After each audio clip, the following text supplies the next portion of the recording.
Sebenarnya itu adalah sifatku. Sifatku itulah sebenarnya tiada lain adalah diriku juga, kata Tuhan. Jadi Muhammad itu tempat memandang nyatanya akan diri aku. Muhammad itu adalah kezahiran diri aku. Kalaulah Muhammad itu adalah kezahiran diri aku, tempat memandang tajalli aku, dan Muhammad itu sebenarnya adalah aku juga. Disitulah Muhammad itu sejak mula jadinya, sejak mula adanya, betul-betul dia itu tunggal dan esa. Bukan ada dua wujud, lalu lebur menjadi satu wujud. Kalau pandangan zohir, memang ada dua nama. Ada namanya dua wujud. Karena ada Muhammad, ada Allah. Ada diri, ada Allah. Tapi hakikatnya, Muhammad dan diri itu sebenarnya tiada lain adalah tempat memandang nyatanya diri Allah. Karena Allah cuma yang ada. Sebab kalau tidak ada Muhammad, maka Allah pun tidak bisa dikenal. Allah pun takkan pernah bisa diceritakan. Makanya dikatakan dalam pemahaman kiasnya, ya, nyatanya Allah itu karena Muhammad, zohirnya Muhammad itu karena Allah. Nyatanya zat itu karena sifat, zohirnya sifat itu karena zat. Makanya Muhammad itu tiada lain adalah diri Allah itu juga sebenarnya. Disinilah orang kadangkala memahami wahdatul wujud itu pada saat dia lupa dengan rahasia dirinya siapa, ya, adalah insan. Maka disitulah dia mengatakan bahwa insan itu lebur kepada Tuhannya. Sebenarnya insan itu bukan diri kita. Insan itu adalah Muhammad. Dan Muhammad itu sebenarnya adalah wujud diri Allah. Disitulah letaknya bahwa sejak mula jadinya yang ada itu hanya Allah. Yang tunggal itu hanya Allah, yang esa itu hanya Allah. Disinilah banyak manusia itu selalu tertipu dengan bentuk dan rupa sebenarnya. Ya. Itu maknanya sebenarnya. Karena dia lupa memandang hakikat di balik bentuk dan rupa itu. Makanya Allah pernah mengajarkan kepada kita, ya, supaya kita ini berpikir. Kulin zuru maza pisamawati wal ar, kata Allah.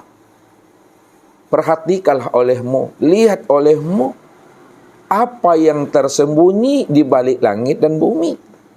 Jadi Allah tidak pernah mengajarkan kita lihat olehmu langit, lihat olehmu bumi. Siapa langit dan bumi itu? Tapi Allah suruh kita ini memandang secara hakikat. Mempertajam pandangan batin kita itu, siapa di balik langit, siapa di balik bumi. Di balik langit dan bumi itu tiada lain adalah aku. Kalaulah di balik langit dan bumi itu adalah aku, lalu siapa langit dan bumi itu? Langit dan bumi itulah yang dikatakan tajalinya Allah yang bernama Muhammad. Jadi Muhammad itu berbeda dengan Nabi Muhammad SAW. Jadi yang kita ceritakan sebenarnya bukan Nabi Muhammad. Muhammad itu adalah tajali nur Tuhan. Nah, jadi ketika Allah tadi itu tidak bisa dikenal, tidak bisa disebut dirinya, lalu dia bertajali supaya dirinya dikenal dan disebut. Tajalinya Tuhan itu disebut namanya dengan nur.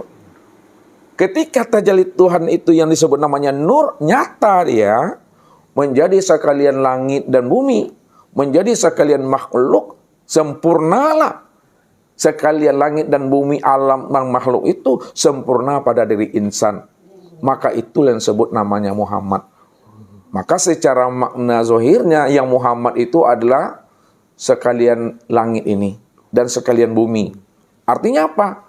Segala yang wujud itu adalah Muhammad, dan kesempurnaan memandang Muhammad dari segala yang wujud pada langit dan bumi, itulah yang dikatakan namanya insan.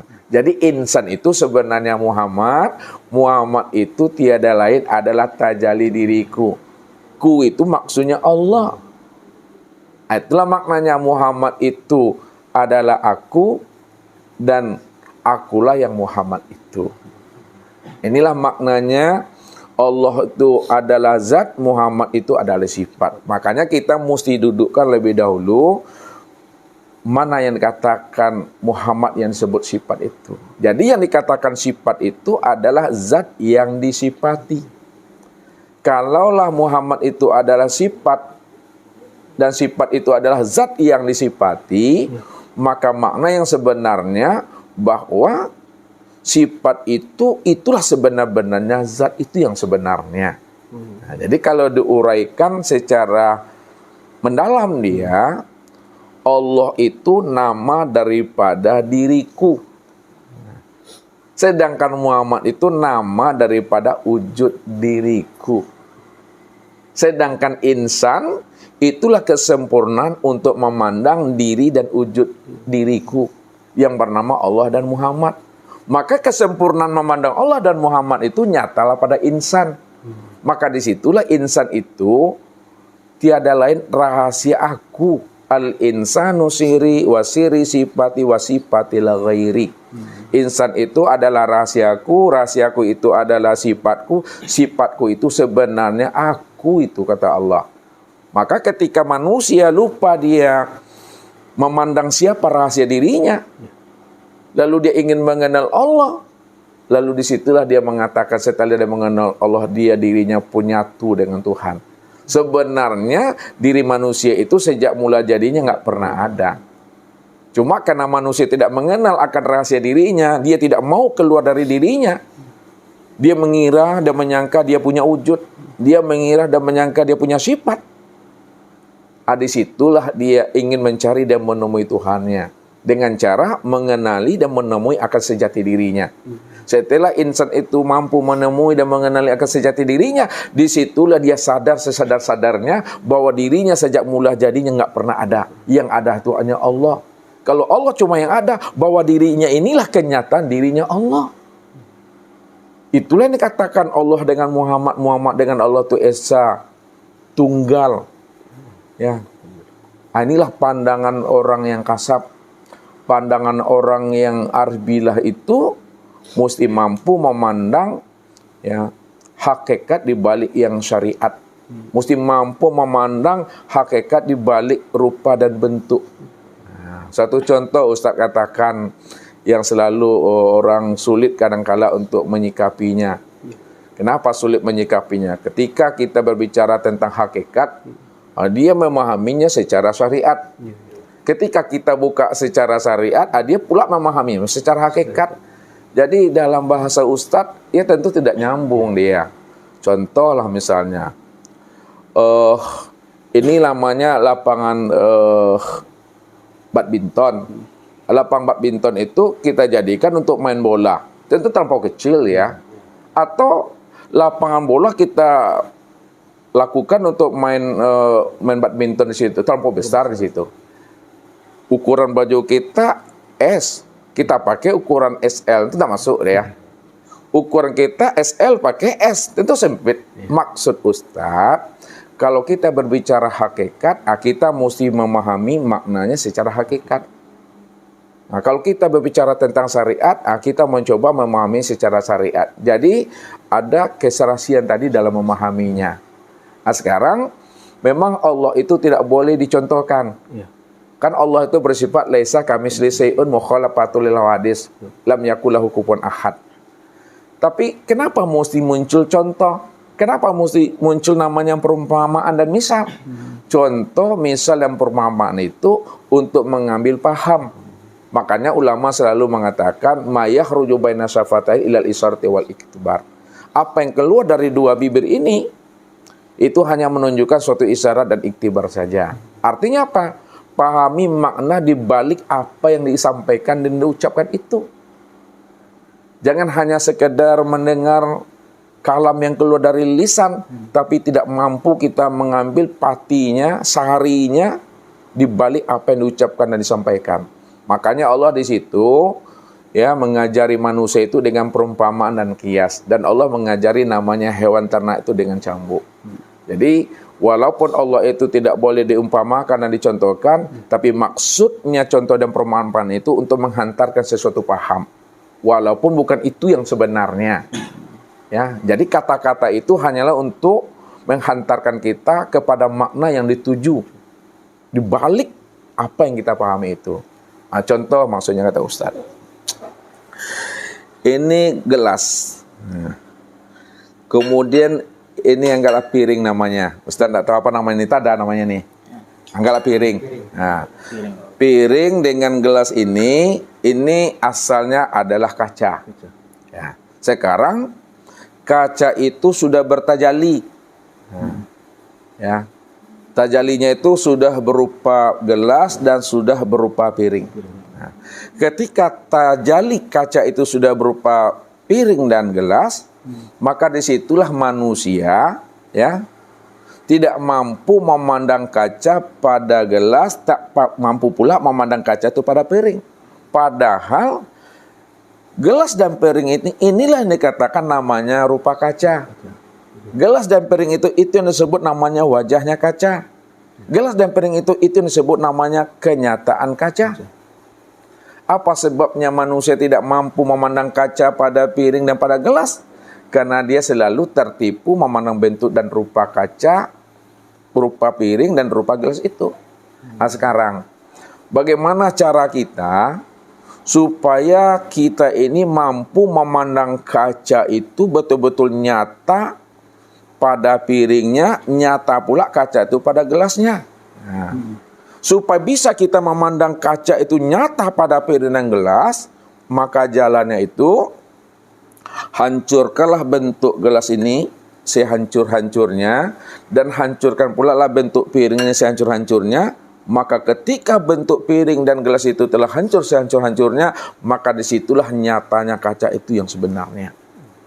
Makanya itu yang Allah maksud. Ya.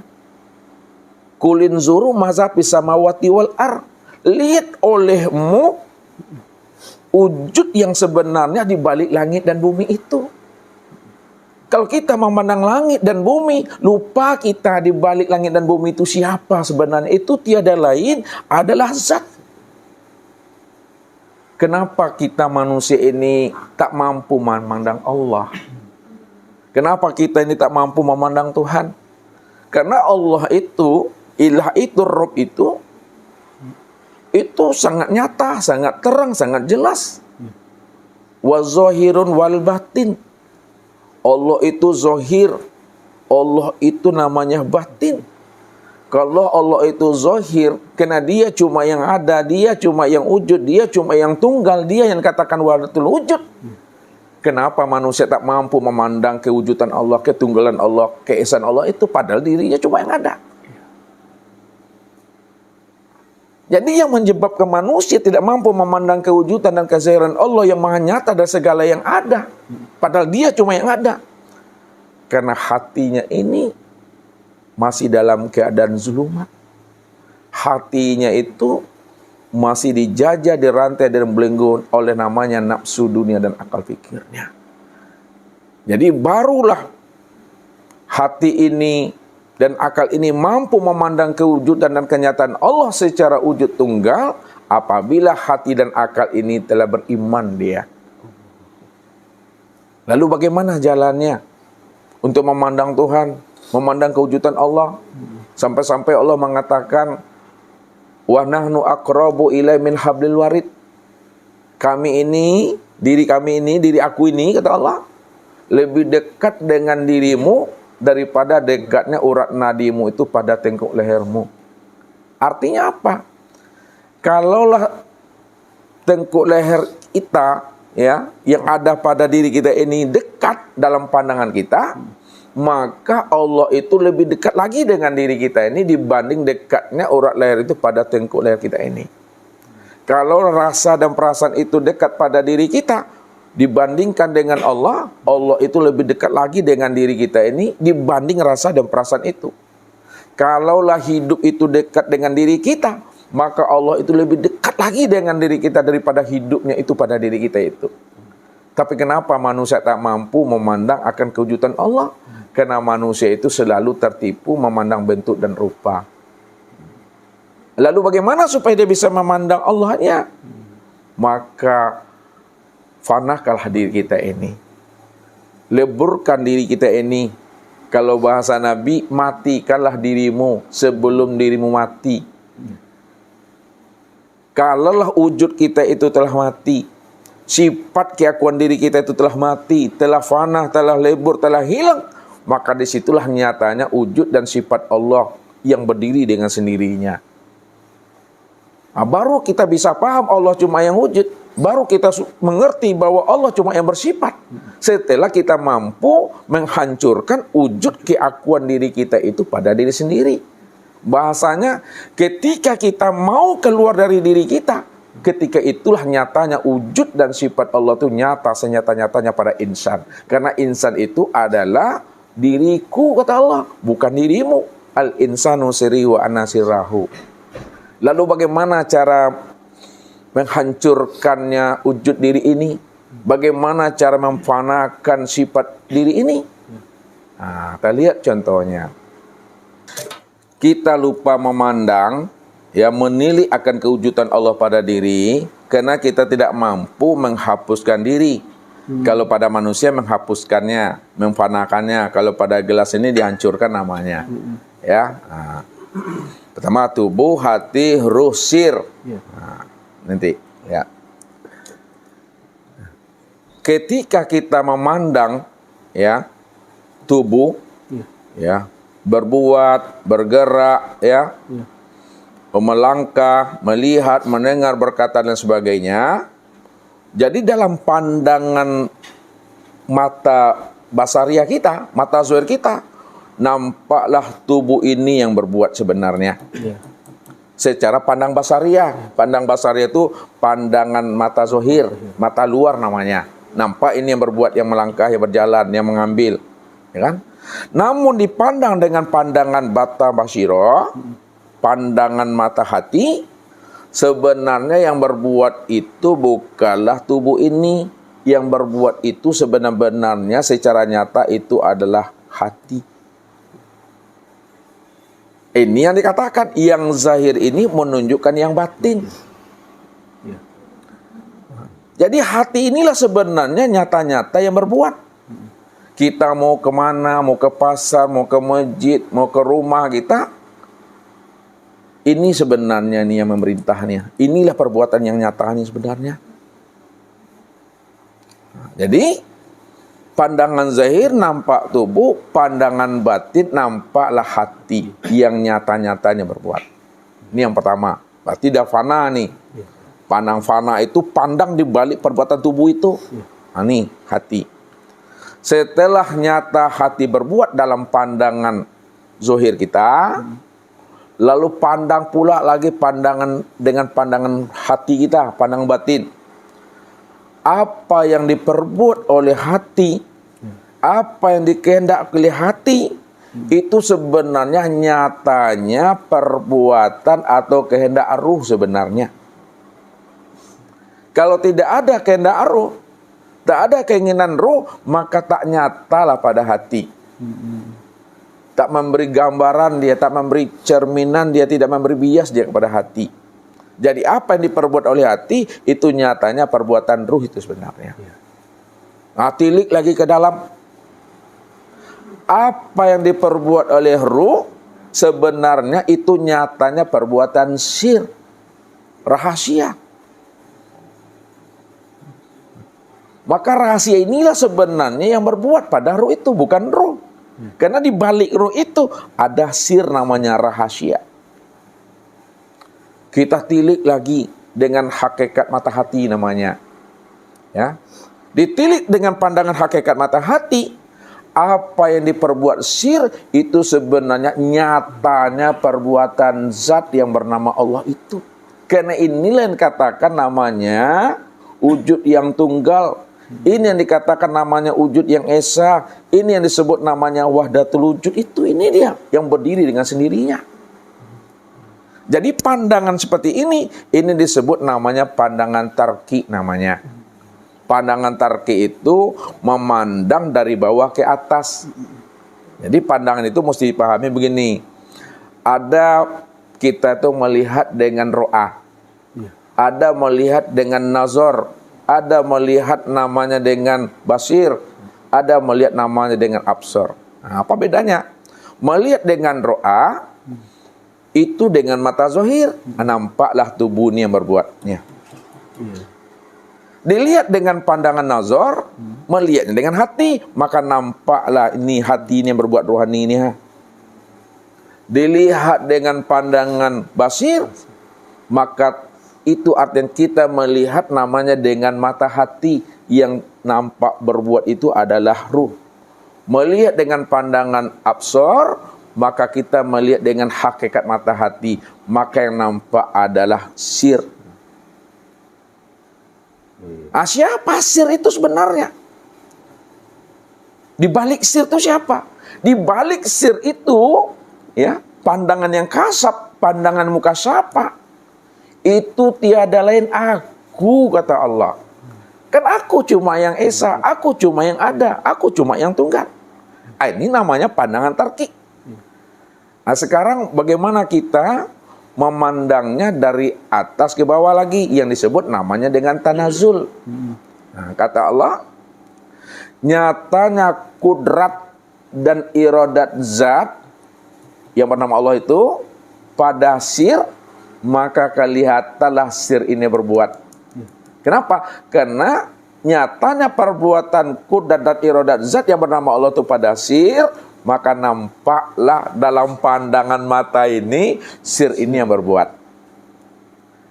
Nyatanya perbuatan sir pada ruh, dalam pandangan zahir kita, maka kelihatanlah ruh ini yang berbuat.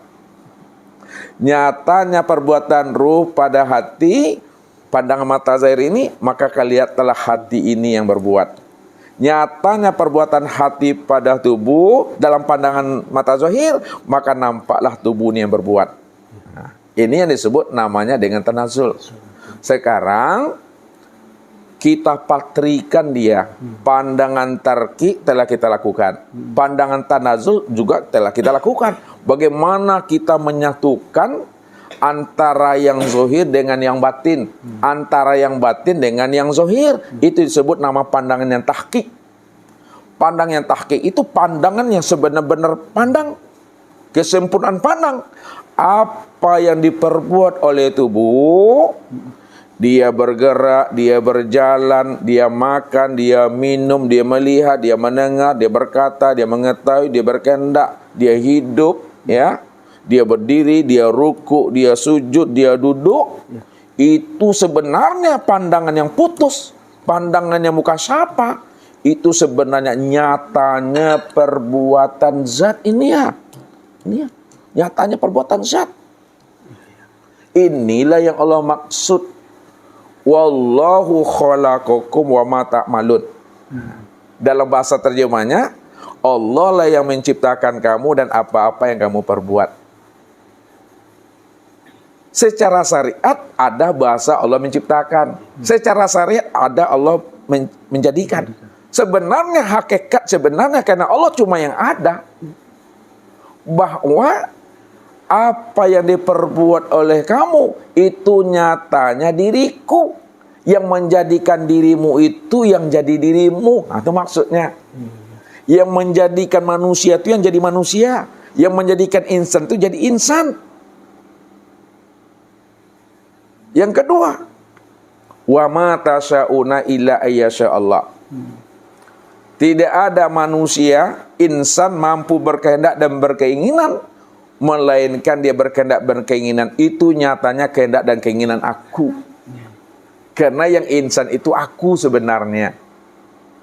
Cuma orang lupa memandang akan kezohiran aku telah nyata pada insan tadi. Dia mengira aku ini batin selalu. Padahal batinnya aku itu tidak tersembunyi. Ya, tidak tersembunyi. Aku itu nyata pada segala yang wujud. Kalau Allah itu nyata pada segala yang wujud, itulah makna kiasnya Allah itu bersembunyi di dalam terang. Terang itu kan nur maksudnya. Nur itu maknanya kan jelas. Jelas itu maknanya nyata. Nyata itu kan wujud. Maka segala yang wujud itu sebenarnya nur. Itu aku, kata Allah. Jadi gaibnya aku jangan dibilang tersembunyi. Gaibnya aku nyata dari segala yang wujud. Jadi orang yang telah kasab, nah ini orang yang telah muka siapa, dia tidak akan tertipu melihat penyamaran akan tajalli aku dalam bentuk rupa yang lain. Kenapa? Dia tidak akan pernah tertipu dalam bentuk penyamaran diri aku dalam bentuk rupa yang lain. Karena dia paham dan mengerti bentuk rupa yang lain itu juga nyatanya rupanya diri Allah di situ. Itu yang bernama Muhammad tadi. Itu maksudnya. Jadi Allah itu cuma bercermin. Cermin itu untuk melihat akan dirinya. Sama kita contoh lagi. Pak Daniel mau pangkas rambut. Pergilah ke tempat pangkas rambut. Pak Daniel tegak di tengah. Di depannya ada cermin, di belakang ada cermin, di kanan ada cermin, di kiri ada cermin. Ketika Pak Daniel duduk di tengah, lalu siapa yang ada di depan, yang di belakang, diri kanan itu, diri siapa yang nampak tuh? Diri Daniel. Diri Daniel. Ketika Daniel senyum di cermin itu, ya, maka nampaklah senyumnya di situ. Ketika Daniel angkat tangan, nampaklah angkat tangan itu di cermin itu. Sebenarnya samakah yang bercermin dengan yang ada di dalam cermin? Sama. Kenapa yang di cermin itu gambaran rupa daripada yang bercermin. Namun bedanya yang bercermin itulah wujud yang hakiki, wujud yang tunggal, wujud yang esa. Sedangkan yang di dalam cermin itu adalah bayang-bayang, itulah kenyataan, itulah tajalli untuk memandang wujud yang hakiki. Bayang-bayang yang ada dalam cermin yang dikatakan tajalli itu yang disebut namanya Muhammad. Itu yang disebut namanya sifat. Yang bercermin itu zat, yang di dalam cermin itu adalah sifat. Sifat itu untuk melihat akan zat yang sebenar-benarnya yang bernama Daniel. Makanya ketika Daniel melihat, nampak wajahnya di situ. Di belakang nampak punggungnya, kanan nampak bahunya, kiri begitu. Sekarang Allah cuma yang tunggal. Allah cuma yang wujud. Ketika Allah itu tunggal dan wujud, Allah ingin melihat dirinya. Ketika Allah ingin melihat dirinya, maka muncullah cermin-cermin sebenarnya. Cermin-cermin itulah namanya alam. Muncullah namanya makhluk, muncullah namanya planet. Seluruh yang wujud itu adalah cermin daripada nyatanya diri Allah. Itu yang dikatakan namanya wahdatul wujud. Jadi wahdatul wujud itu sebenarnya bukan kita yang nyatu dengan Allah. Yang wahdatul wujud itu wujud yang esa itu ya Allah. Kalau kita nyatu dengan Allah, itu namanya ngaku-ngaku namanya. Padahal diri kita tidak pernah ada. Itu yang pertama. Kalau diri kita tidak pernah ada, maka jangan merasa diri kita ini nyatu dengan Tuhan. Yang kedua, kalau Allah cuma yang ada, selain Allah tidak pernah ada, maka jangan sandingkan sesuatu yang lain itu yang tidak ada dengan Allah. Karena yang lain itu nggak pernah ada. Jadi barang yang tidak ada, barang yang tidak wujud, mana bisa, mana mungkin bisa disandingkan dengan Allah. Karena dia tidak ada. Yang ketiga, kalaulah yang lain tidak ada, cuma Allah cuma yang wujud dan yang nyata, maka segala yang nyata itu kenyataan diriku seorang. Itu kenyataan diriku sendiri.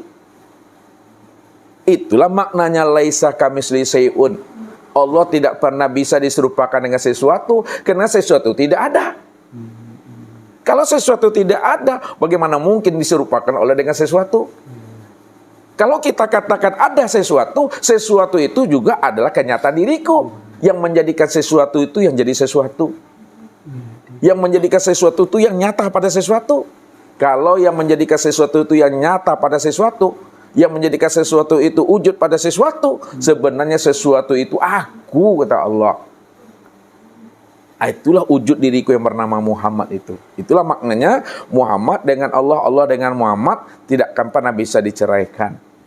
Karena Muhammad itu adalah kenyataan diri Allah. Cuma kita, karena kita tak mau keluar dari diri kita, kita mengatakan Muhammad itu adalah kitanya. Jadi inilah yang Allah maksudkan dalam hadis qudsi itu, bila engkau adalah engkau, maka engkau tak kenal aku. Bila engkau merasa diri engkau yang hak, yang punya, yang merasa engkau yang wujud, melihat, mendengar, berkata sampai hidup itu, maka selama itu kamu tidak akan pernah mengenalkan aku.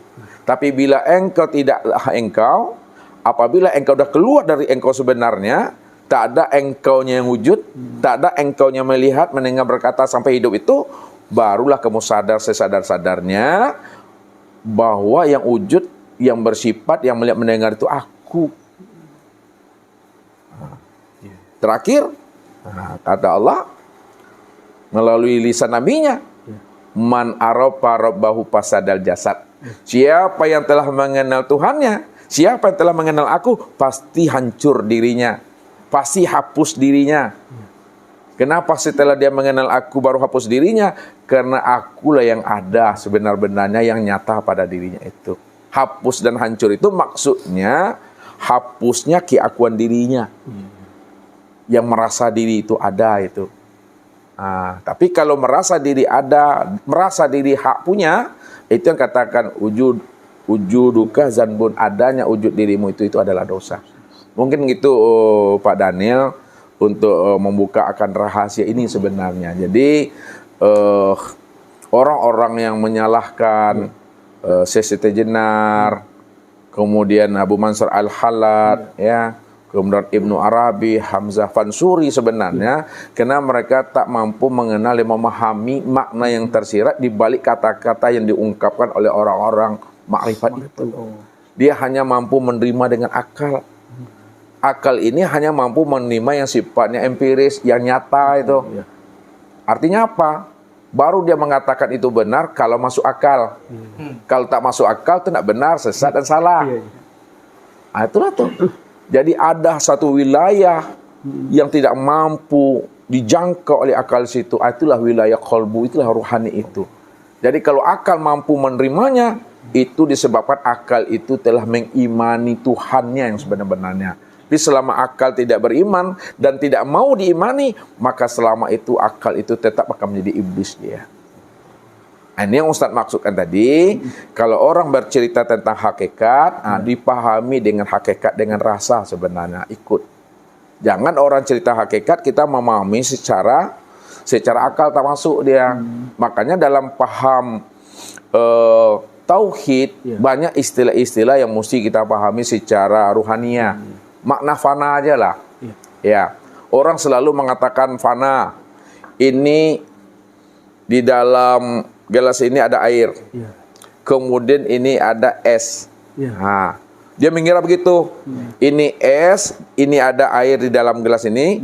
Lalu batu es ini dimasukkan ke dalam gelas yang berisi air. Dibiarkan dia 1 jam. Akhirnya es itu larut dalam air. Mana yang air, mana yang es. Kan tak tahu lagi. Dia memandang antara dirinya dengan Allah itu dua gitu. Dua wujud yang berbeda. Padahal dua wujud itu maknanya satu. Ini yang Muhammad yang disebut sifat, ini yang Allah yang disebut zat.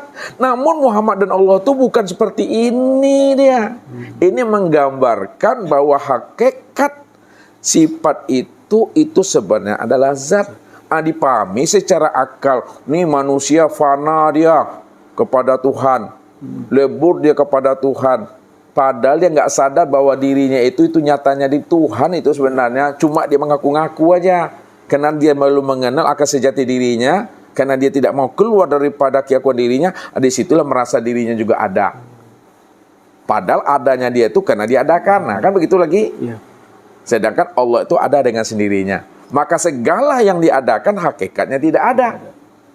Kalaulah hakikat yang diadakan itu benar tidak ada, maka yang sebenar ada itu adalah yang si maha ada. Yang si maha ada itu aku, kata Allah.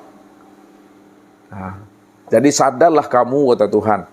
Ya, jangan kamu merampok hak aku juga lagi di situ, Tuhan.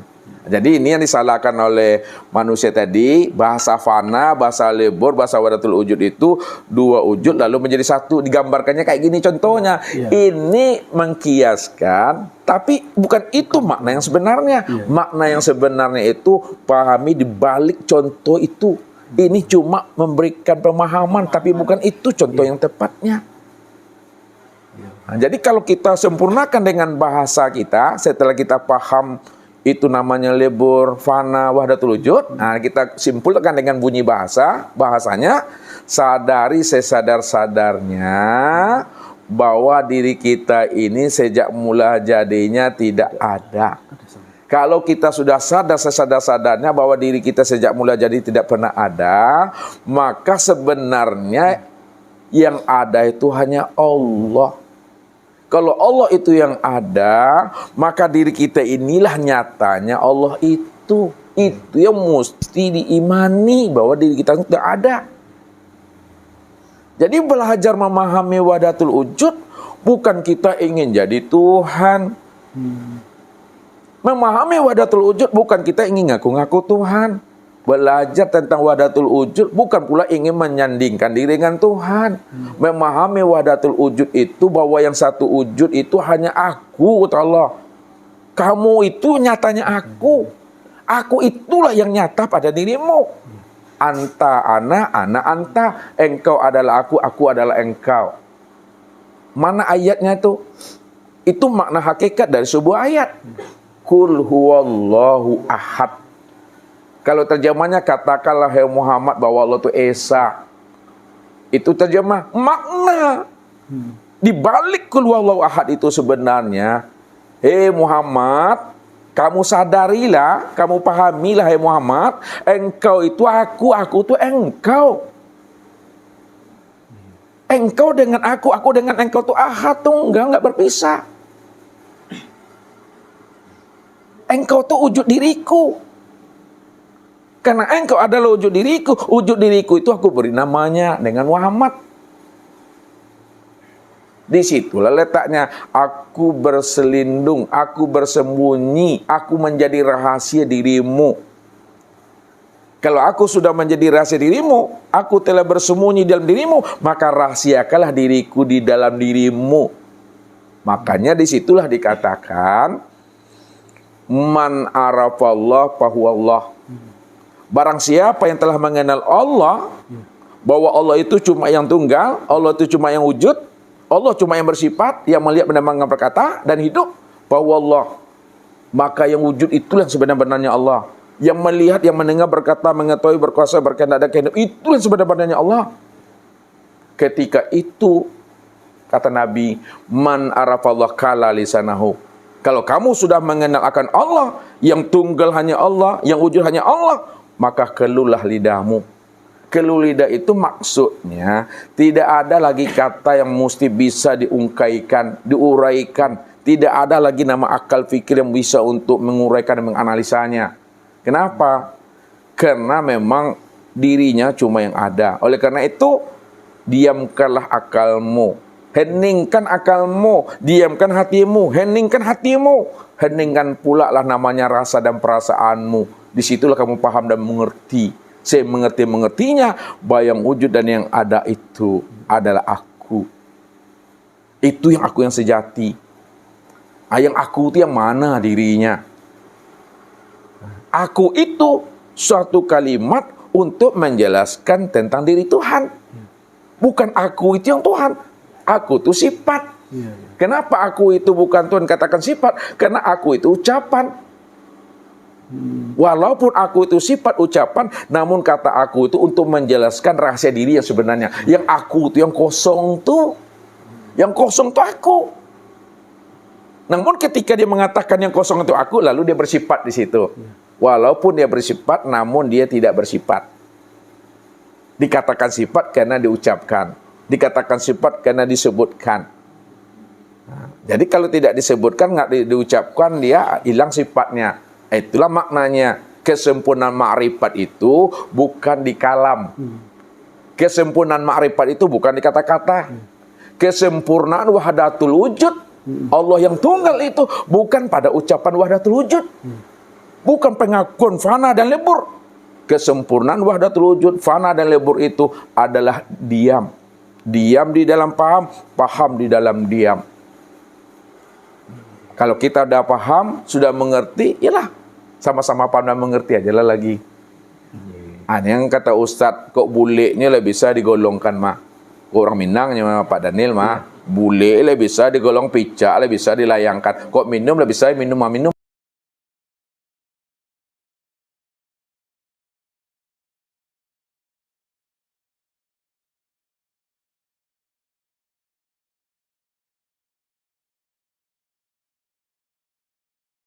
Mungkin Pak Daniel ya, sedikit banyak tentang wahdatul wujud itu. Sebenarnya yang wahdatul wujud itu bukan manusia. Iya.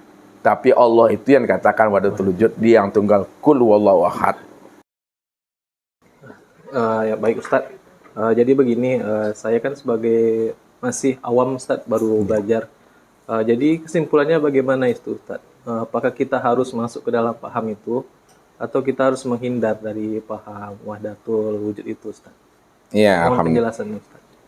Ya baik Pak Andi. Jadi sebenarnya ketika kita sudah memahami tentang wahdatul wujud, Allah itu cuma yang ada, Allah cuma yang tunggal, bukan kita mesti lari dan keluar daripada paham itu. Itulah sebenarnya makom Tuhan itu. Ya, makom yang mesti kita lebur ke dalam wahdatul wujud itu sebenarnya.